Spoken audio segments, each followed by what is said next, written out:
이제 로마서 3장 1절부터 8절까지의 말씀은 우리가 흔히 착각하고 있고 또 많은 사람들이 믿음에 대해서 오해하고 있는 부분들을 잘 지적해서 말씀을 하고 있습니다. 우리가 이제 간혹 그런 말씀을 듣죠. 예수 믿습니까? 그렇습니다. 아멘. 그랬어요. 그러면 당신은 구원받았습니다. 그래요. 그럼 거기서 끝이에요. 근데 그것이 아니라 내가 예수 믿습니다. 고백하고 예수 안에서 구원받았습니다. 그러면 그 이후에 우리가 어떻게 살 것이냐, 이게 참 중요한 부분이죠. 그런데 많은 기독교인들이 착각을 합니다. 이제 내가 구원받았으니까 그러니까 내가 하고 싶은 대로 해도 돼. 나 편한 대로, 나 좋을 대로, 때로는 죄를 져도 괜찮아. 왜냐하면 하나님이 나를 구원하셨으니까. 내가 예수를 믿음으로 구원받았는데, 그런데 만일에 구원받았다고 해놓고 나를 심판하면 하나님이 문제가 있는 거 아니야? 그런 생각을 하게 되고, 그래서는 믿음에 대해서 오해한 사람들이 많다라고 하는 거죠. 특별히 장로교인들, 교인들 가운데도 그런 오해를 하는 분들이 많습니다.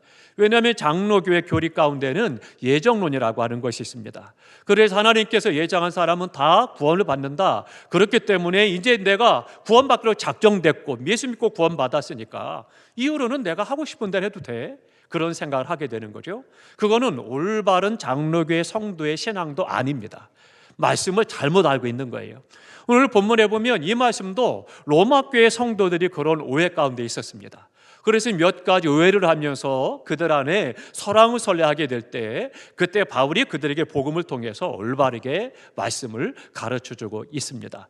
그러면 그들은 유대인이나 이방인이나 혹은 종교인이나 다른 사람들 사이에는 차이가 없다, 그렇게 이야기를 그들은 하고 있습니다. 모든 사람이 하나님 앞에서 똑같은 죄인이요 또 모두가 다 정죄를 받는다, 그렇게 말씀하고 있습니다. 이것이 맞는 거예요.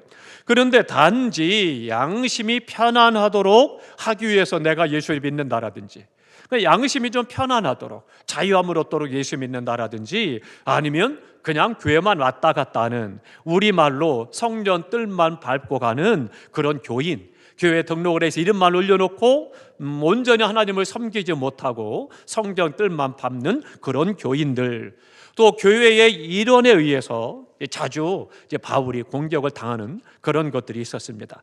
첫 번째가 뭐였냐면 1절에 그렇게 말씀합니다. 유대인의 나음이 무엇이며 할례의 유익이 무엇이냐, 그렇게 말씀하고 있습니다.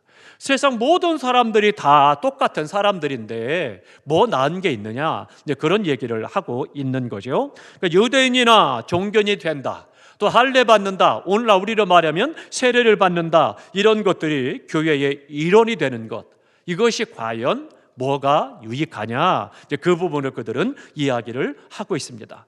근데 바울은 2절에 대답합니다. 범사에 많다. 유대인 너희가 생각하고 로마 교인 너희들이 말하는 것처럼 유대인이나 이방인이나 다 똑같지 않느냐?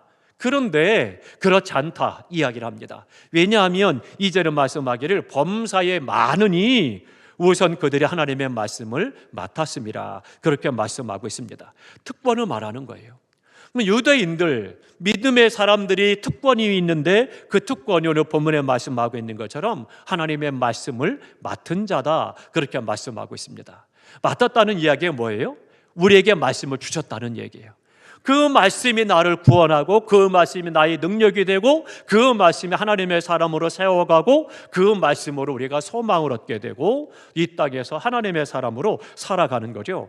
그러니까 우리가 말씀을 맡았다라고 하는 것, 말씀이 내가 소유했다라고 하는 특권이 있어요. 그러니까 안 믿는 사람들과는 당연한 큰 차이가 있는 거죠. 그런 부분이 중요한 부분입니다. 또 내가 말씀을 읽고 듣고 배우고 그대로 순종하며 살아갈 특권이 있다라고 하는 거죠. 그런데 그것이 아무나 그렇게 할 수 있느냐? 그렇지 않습니다. 그 말씀을 맡은 사람들만 이런 특권이 있는 거죠. 세상 사람들은 윤리 도덕으로 그것을 읽는다는 사람들도 많이 있지만, 그러나 그렇지 않습니다. 그 안에 하나님의 생명이 있기 때문이죠. 또 하나님의 말씀에 영향을 받은 그런 사회에 그들이 살아가는 것, 하나님의 택한 백성으로 살아가는 것이 특권이라고 하는 거죠. 이런 것들이 굉장히 중요한 부분인데, 엄청난 특권인데 이것을 그들은 얼마나 중요하고 귀한 특권인가를 알지 못했어요. 그러니까 유대인들이나 이방인들이나 다 똑같지 않느냐, 그렇게 이야기를 하고 있다라고 하는 겁니다. 하나님의 말씀을 가진 나라, 하나님의 말씀을 가진 가정, 하나님의 말씀을 갖고 그런 믿음에서 가정에서 태어난 사람들, 특권이 되는 거죠. 그러니까 하나님께 나아가고 하나님의 영광을 위해서 살아가는데 굉장히 유리하다라고 하는 겁니다. 그게 참 중요한 부분이죠. 그러니까 이미 그런 나라와 그런 가정에서 믿음 안에 태어난 사람들은 본인이 내가 믿음을 가지려고 하지 않았든 했든, 자기도 원하든 원하지 않았든 그런 가정, 그런 나라에 태어나서 생활하다 보니까 자연스럽게 삶에 복음을 접하게 되고 복음이 그의 삶의 역사를 하게 되고 그가 믿음 안에 서서 복된 삶을 살아가고 하나님의 자녀로 특권을 누리며 살아갈 수가 있는 거죠. 엄청난 특권인데 문제는 뭐냐? 그 엄청난 특권을 우리에게 주셔서 말씀을 맡았음에도 불구하고 우리가 그 말씀대로 사는데 실패했다면 이게 문제가 된다는 거죠. 그러니까 내가 예정대로 구원받았으니까 이제 내 마음대로 살아도 돼. 하나님은 사랑이시고 하나님이 약속하셨으니까 내가 죄를 짓든 내 마음대로 살든 말씀대로 살지 않든 상관없이 나는 구원받았다? 아니라고 하는 거예요. 특권을 받았으니까 특권대로 살아가는 것이 중요한데 특권을 살지 않고 자기 편한 대로 자기 마음대로 믿음을 행하지 못했다라면 변명할 수가 없습니다. 요한복음 5장 24절에 우리 함께 찾아보겠습니다. 요한복음 5장 24절입니다. 요한복음 5장 24절, 주님께서 뭐라고 말씀하시느냐? 하나님의 아들, 믿는 자들, 자녀들의 권세를 말합니다. 그럼 24절 다 함께 했습니다. 내가 진실로 진실로 너희에게 이르노니 내 말을 듣고 또 나 보내신 이를 믿는 자는 영생을 얻었고 심판에 이르지 아니하나니 사망에서 생명으로 옮겼느니라. 아멘. 이 말씀 가운데 이제 심판에 이르지 아니한다. 이 심판은 뭐냐면 정죄를 말하는 겁니다. 정죄가 없다. 그렇죠? 믿는 자는 결코 정죄함이 없다. 로마서에서 말씀을 하고 있습니다. 그러니까 하나님의 말씀을 듣고 하나님께서 보내신 예수 그리스도를 믿는 자는 영생을 얻었다. 그리고 그가 심판이 없고 또 사망에서 생명으로 옮겨졌다. 그렇게 말씀을 합니다. 이것이 하나님의 놀라운 은혜요 우리에게 주신 특권이 되는 거죠. 어떻게 해요? 말씀을 통해서 되어진다라고 하는 거죠. 또 한 군데 보겠습니다. 요한일서입니다. 요한일서 5장으로 갑니다. 요한일서 5장 13절입니다. 요한일서 5장 13절. 신약성경 393쪽 요한일서 5장 13절 다 함께 했습니다. 내가 하나님의 아들의 이름을 믿는 것은 이것을 너희에게 쓰는 것은 너희로 하여금 너희에게 영생이 있음을 알게 하려 함이라. 아멘. 하나님의 말씀 우리에게 주신 이유는 영생이 있음을 알게 하려고. 그러니까 하나님의 말씀대로 예수님이 오셨고 말씀대로 사셨고 말씀대로 죽으셨고 말씀대로 다시 사셨고 그것처럼 말씀대로 또 다시 오실 겁니다. 근데 그 말씀이 우리에게 주어져서 우리가 그 말씀을 맡았다. 이거보다 얼마나 귀한 특권이 어디 있겠습니까? 그러면 그 말씀을 내가 맡았는데 그냥 하나님의 말씀이니까 너무 소중하고 너무 귀한 거니까 아주 농 속에 꼭꼭 숨겨놓고 아무도 보지 못하게 꼭꼭 숨겨놓고 그리고 내가 이 말씀을 읽지도 않고 듣지도 않고 보지도 않고 그대로 행하지도 않고 그냥 놔둔다면 그게 구원을 받고 영생을 얻고 하나님의 말씀의 능력을 경험하고 체험하고 은혜를 받은 걸까요? 아닙니다. 잘못된 거죠. 그러니까 하나님의 말씀을 통해서 내가 구원을 받았어요. 그리고 그 안에서 구원받은 자로 이제는 하나님의 말씀을 따라 하나님의 사람으로 살아가야 되죠. 그것을 또한 성경이 말씀하고 있습니다. 그러니까 이 로마인 성도들이나 혹은 유대인들이 착각하는 그런 부분에 대해서 지금 바울은 그렇게 이야기를 하고 있습니다. 너희가 그 귀한 것에 특권을 맡았는데 그것이 얼마나 중요한가를 깨닫지 못하는 것보다 어리석은 것이 어디 있느냐, 그렇게 이야기하는 거죠. 가끔 제가 한번 예화 가운데 그런 말씀을 드렸었죠. 일본의 실화였습니다. 홀로 사는 할아버지, 홀로 계신 분이 돌아가셨어요. 그래서 이제 동네 분들이 와서 이제 장례를 치렀습니다. 그러나서 집을 다 정리를 하는 거예요. 도대체 이분이 왜 돌아가셨느냐? 원인은 알지 못하지만 분석을 해보니까 이분이 영양실조로 돌아가셨다는 거예요. 영양실조로 혼자 살다 이렇게 돌아가셨는데, 그래서 이제 유품을 다 정리하고 집을 다 정리하다 보니까요, 다락방에 사과 박스가 있더라는 거예요. 거기에 뭐가 있었어요? 현찰이 몇 바스씩 있는 거예요. 현찰을 꽁꽁 싸서 사과 박스에 넣어서 그래서 다락에 올려놓고, 그리고 정작 본인은 먹지 않고 아끼고 어떻게 했든지 모르지만 영양실조로 죽었다. 어때요? 참 검소하게 살았구나, 잘 살았구나예요? 정말 어리석구나. 왜 그렇게 살았을까? 우리 마음속에 많이 생각하는 거죠. 우리가 생각할 때 왜 그래? 생각하지만 어쩌면 그 할아버지의 삶의 모습이 우리의 모습일 수도 있다는 거죠. 이 로마교회 교인들이 그랬던 거예요. 하나님께서 받으신 바 놀라운 은혜와 축복과 특권이 말씀으로 주어졌는데, 근데 그것을 그들이 뭔 차이가 없어, 안 믿는 사람이나 우리나 다 똑같이 그런 생각을 하고 말씀에 대한 소중함, 말씀의 귀함, 말씀대로 살려고 하지를 않았다는 거죠. 그러니까 그런 부분에 대해서 지금 바울은 지적해서 이야기를 하고 있는 것입니다. 사랑하는 성도 여러분, 나는 어떻습니까? 말씀을 읽는 것으로 끝나지 않았는지요? 우리 교회가 감사한 것이 말씀 읽는 훈련이 잘 됐습니다. 많이 읽으시고 너무 잘하시는 거예요. 계속 우리가 말씀 읽는 일은 주님 앞에 서는 그날까지 해야 되는 거예요. 억지로가 아니라 순간순간 나도 모르게 늘 말씀을 가까이 하고 말씀을 읽고 듣고 배우고 말씀대로 살려고 힘쓰는 이런 것들이 있어야 되는데, 읽는 것에서 끝나지 않고 나아가서 그대로 살도록 힘써야 된다라고 하는 거죠. 그런데 우리가 어때요? 말씀을 읽고 그 살아야겠다 결단을 했어요. 또 은혜를 받고 내가 그렇게 살겠다 결단했어요. 그런데 우리가 순간순간 옆에 사람이 그럴 때, 나하고 별 관계가 없을 때는 그렇게 살 것 같고 또 그렇게 살도록 이야기를 해요.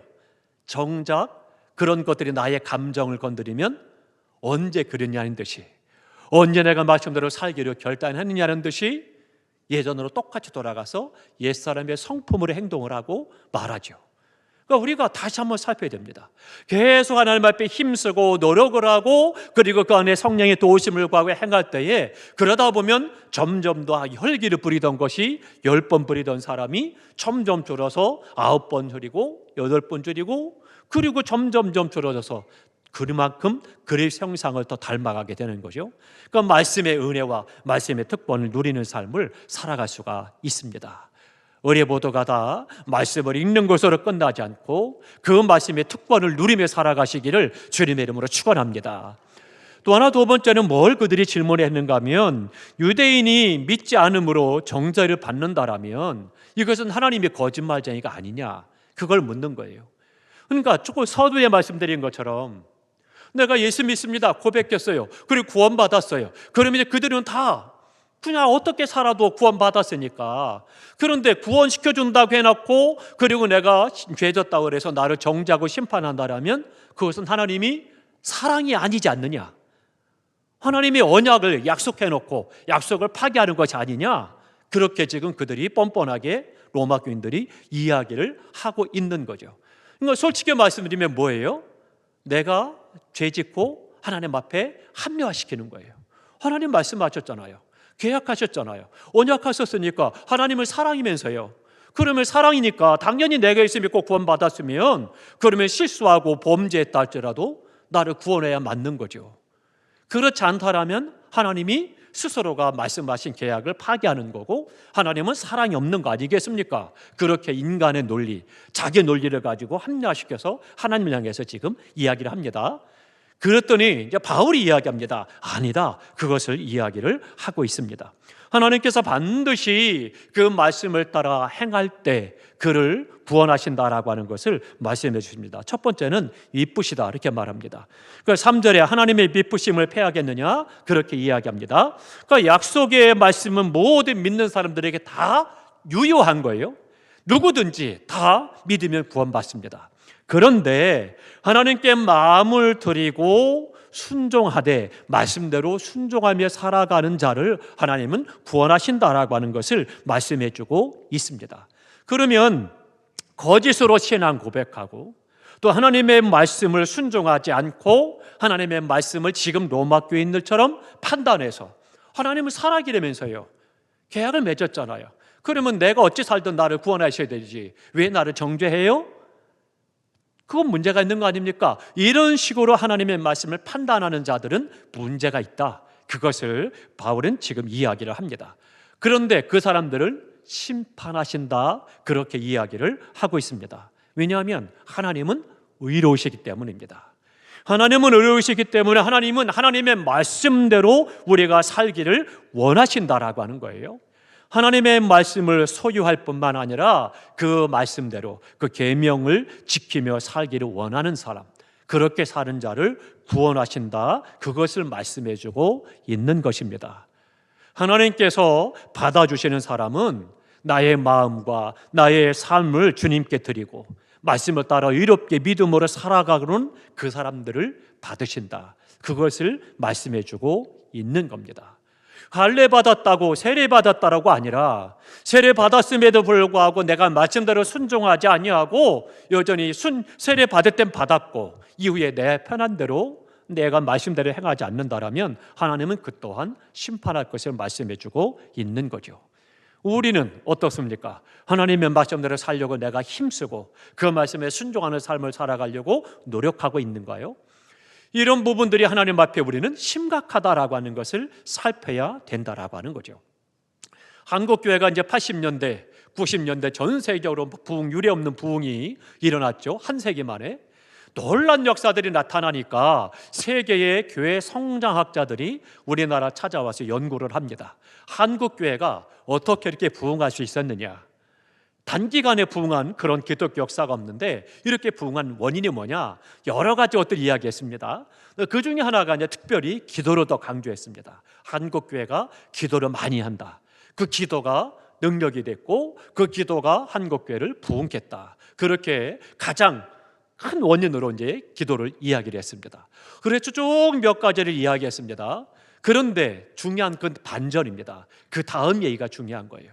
그런데 그 신앙이 건강한지 모르겠다. 그런 이야기를 합니다. 그러니까 무슨 얘기냐? 삶 속에서 그렇게 살지 않더라는 거예요. 모여서 기도는 열심히 하는데 세상에서 하나님의 말씀대로 하나님의 백성으로 사는 일에는 약하더라는 거예요. 그것을 이야기하는 거죠. 그러니까 우리가 다시 한번 살펴야 되겠습니다. 오늘 나의 삶 속에서 그 말씀이 나를 인도해 가고 나를 이끌어 가고 좀 바꿔 말씀드리면 내가 말씀대로 순종하며 살아가느냐, 이것을 우리가 이야기를 하고 있는 거죠. 로마 교인들은 그렇지 않았어요. 그러다 보니까 굉장히 부유하고 잘 살고 믿음도 좋고 은혜도 많았음에도 불구하고 똑똑하고 지식도 많았음에도 불구하고 그런 것을 가지고 오히려 그들은 하나님의 말씀을 판단을 하고 자기 지식을 가지고 하나님을 판단을 해서 사랑이라면서요, 언약이라면서요, 그럴 수 있나요? 라고 이야기를 하는 거죠. 그러니까 우리가 다시 한번 우리의 신앙을 살펴야 되겠습니다.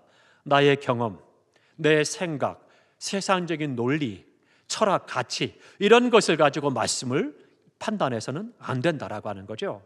거꾸로 된 거예요.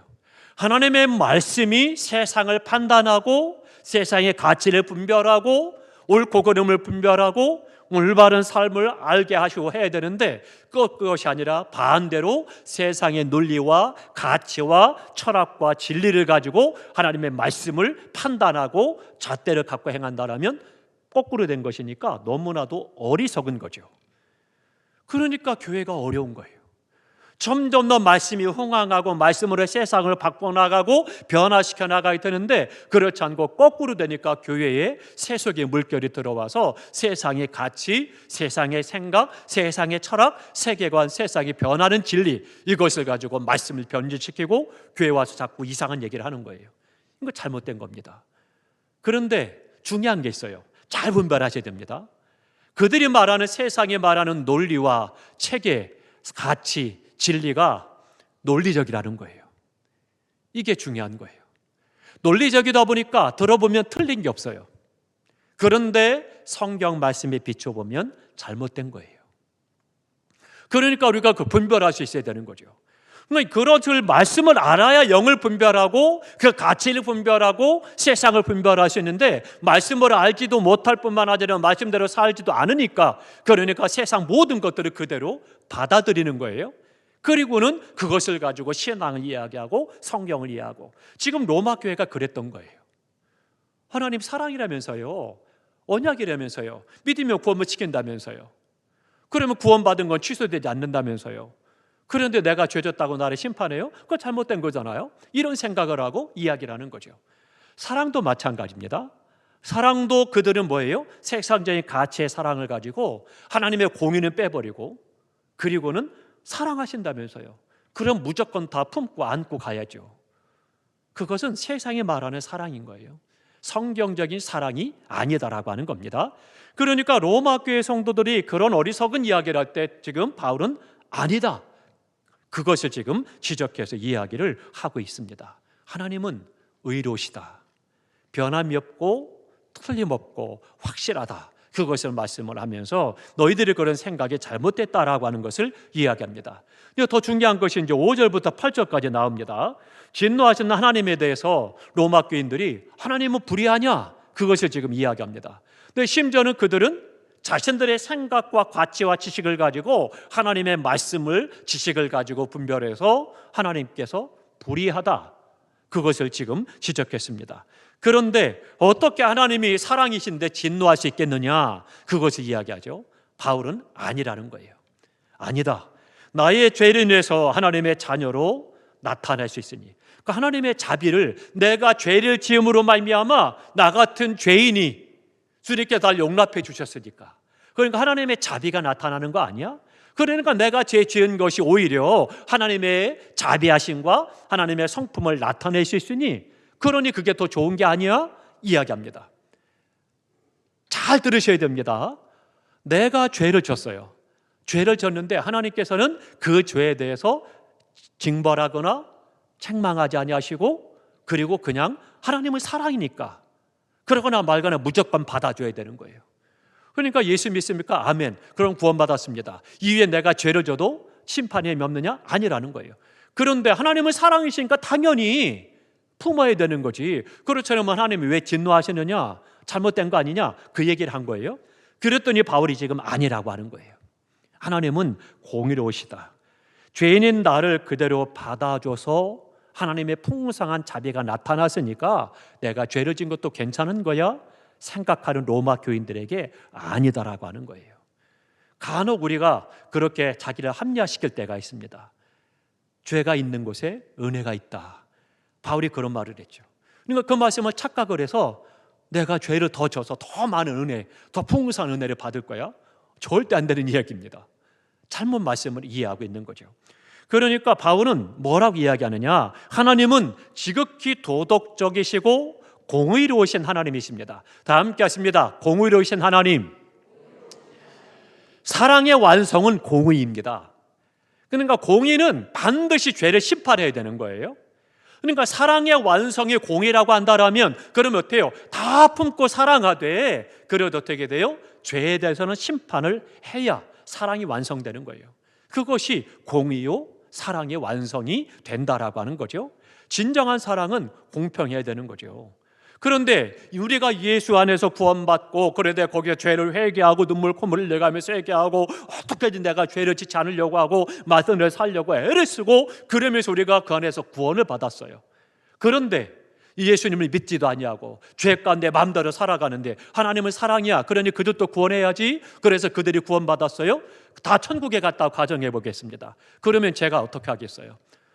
우리 성도들 착해서 그냥 그러신가 봐, 하나님은 사랑이시니까 이해하실지 모르지만 저는 도저히 이해가 안 되는 거예요. 하나님, 그러면 나는 뭐예요? 나는 말씀대로 살려 그렇게 애를 쓰고 죄 짓지 않으려고, 쾌락을 짓지 않으려고 그렇게 노력을 하고 땀내 흘리고 수고하고 물질을 들여 헌신하고 생명까지 들어가며 충성했는데, 뭐 믿지 않고 죄 가운데 마음대로 살아도 천국 갔는데 뭐 그게 뭡니까? 그게 왜 필요한 거예요? 얼마든지 하나님 앞에 항의하고 이야기할 수 있겠죠. 지금 로마 교회의 마음이 그런 마음인 거예요. 아니라는 거예요. 하나님의 사랑은 무조건 품는 것이 아니라 회개하면, 죄를 고백하고 회개하면 그 사람이 무슨 죄를 졌든지 그때는 그걸 품고 용납하고 구원하시는 거예요. 그런데 세상은 너네 교회에 사랑이라며, 사랑인데 왜 죄진 우리를 품지 못해? 대표적인 예가 동성애 문제입니다. 요즘에 또 이제 대통령 서울 앞에 두면서 또 각 당마다 뭐 이런 얘기들을 하고 지금 현재는 계속 지금 국회에서 계류 중이며 진행하는 그런 사건입니다. 한쪽에서는 마니아라고 말하지만 속지 마시기 바랍니다. 동성애 뭐예요? 성경 분명히 죄라고 말씀하셔요. 잘못됐다는 거예요. 그러면 교회가 이 문제에 대해서 너 죄인이야, 너 지옥 가, 그리고 끝나버리면 안 된다는 거예요. 불쌍히 여기고 회개하고 돌이켜서 하나님의 창조의 질서를 따라 건강한 생활을 할 수 있도록 도와야 되는 거예요. 그것이 교회가 말씀하는 거고, 교회에서 동성애를 반대하는 이유는 그거예요. 그런데 그런 거 다 잘라버리고 동성애 죄야 이것만 갖고 정죄하듯이 하니까 그러니까 문제가 되는 거죠. 그러니까 세상이 자꾸 교회를 지적하는 이유가 그거예요. 왜요? 교회가 무슨 말 하는지 그들은 모르는 거예요. 동성애가 죄니까, 잘못했으니까 도와서 돌이켜서 깨닫고 정상적인 생활을 할 수 있도록 돕는 일을 하는 것이 교회인데, 뒤에는 다 잘라버리고 성경에 동성애 죄라고 해서 그것에 딱 끝나는 거예요. 그러니까 교회는 무조건 그 사람들을 멀리하고 그 사람들을 정죄하는 것처럼만 얘기를 하는데 그렇지 않다는 거죠. 그런데 그걸 가지고 뭐라고 그래요? 너희 교회는 사랑이라며 왜 품지 않는 거야? 왜 용서하지 않는 거야? 용납하지 않는 거야? 이야기죠. 심지어는요, 정신 나간 목회자들, 정신 나간 신부들이 뭐라고 그래요? 가서 그들을 위해서 축복한다고 하고 그들의 그 삶을 연결해주고 말도 안 되는 일을 하고 있는 거예요. 세상이 볼 때는 어때요? 너무 멋진 거예요. 하나님의 자비하심으로, 하나님의 사랑으로 그들을 차별하지 않고 축복하니 그보다 멋진 목사, 멋진 신부가 어디냐는 거죠. 말도 안 되는 이야기를 하고 있는 거예요. 진리를 알지 못하기 때문입니다. 로마교회 성도들처럼 진리를 바꾸는 거예요. 세상적인 가치와 판단을 가지고 하나님의 말씀을 판단하고 그렇게 행하는 거예요. 큰 잘못입니다. 오늘 우리가 다시 한번 생각해야 됩니다. 하나님의 사랑은 절대적으로 완전합니다. 편견이 없습니다. 치우치지 않습니다. 공평하지 않다면 그건 사랑이 아닌 거예요. 그러니까 우리가 잘 분별하셔야 됩니다. 이것이 너무 어려운 거죠. 공의는 완전한 사랑입니다. 그렇기 때문에 완전한 사랑과 공의가 바로 뭐냐? 십자가입니다. 그렇지 않다면 십자가가 필요 없는 거예요. 공의로운 하나님이기 때문에 십자가, 그 죄의 문제를 해결해 줘야 되거든요. 그러니까 주님을 보내신 거고, 주님은 십자가에 못 박아 죽으심으로 죄 문제를 해결해서 하나님의 사랑을 완성하신 거예요. 다윗을 예를 들어보겠습니다. 하나님의 사람이에요. 어렸을 때부터 성실했습니다. 진실했습니다. 하나님을 잘 섬겼습니다. 그러니까 하나님 보실 때 참 하나님만 파다. 그래서는 그를 왕으로 세우셨잖아요. 그런데 이후에 어떻습니까? 왕으로 세워서 나라를 다스리고 잘합니다. 그런데 어떻게 됐습니까? 범죄하잖아요. 죄를 짓잖아요. 하나님께서 로마교회 성도들의 논리로 말한다면 다윗이 이미 이 하나님을 잘 섬겼고 말씀에 순종하는 삶을 살았지만 죄를 졌다 할지라도 그를 품고 안고 나라를 융성하게 하고 징벌하지 말아야죠. 그래야 정상이 아니겠습니까? 그런데 하나님은 어떻게 하셔요? 내 마음이 아프다고 말씀하셨지만 그 다윗을 책망하시잖아요. 그래서 어떻게 돼요? 그 나라가 쪼개지게 되고, 그리고 그가 하나님 앞에 쫓겨나가게 되고, 그래서 왕이면서도 도망다니게 되고, 세상 말로 미친 짓을 해야 되고, 아들이 반란 일으키고 많은 고통을 당하게 했잖아요. 그러니까 그런 것을 겪고 나서 그 징벌을 받고 나서야 다윗이 고백하는 거예요. 내가 이전에는 알지 못했는데 이 고난, 징벌을 받고 보니 이제 내가 하나님의 말씀을 지키나이다. 그렇게 고백하잖아요. 왕이 됐음에도 불구하고 하나님의 사랑과 은혜를 받았음에도 불구하고 어느 순간 죄 가운데 빠지고 나니까 잊어버렸던 거예요. 말씀대로 살지 않았던 거죠. 그때의 징계를 받고 나니까 비로소 회개하고 돌이켜서 하나님 앞에 고백한 것이 그거예요. 하나님의 징계를 받고 보니 그 말씀을 내가 경험하고 보았다라고 고백하고 이제는 그 말씀으로 살겠다라고 결단한 거죠. 그래서 그가 회개하고 돌이켰을 때 하나님께서 어떻게 하셔요? 야, 소용없어. 깨진 그릇이 어떻게 쓸 수 있겠어? 다시 붙일 수 없는 거야. 쏟아진 물은 못 쓰는 거야. 그래서 그를 버렸어요? 아니잖아요. 회개하고 돌아오니까 다시금 그를 품어주고 왕위에 오르게 회복시키시고 그를 통해서 영광을 받으시잖아요. 이것이 하나님의 사랑이요 공의인 것입니다.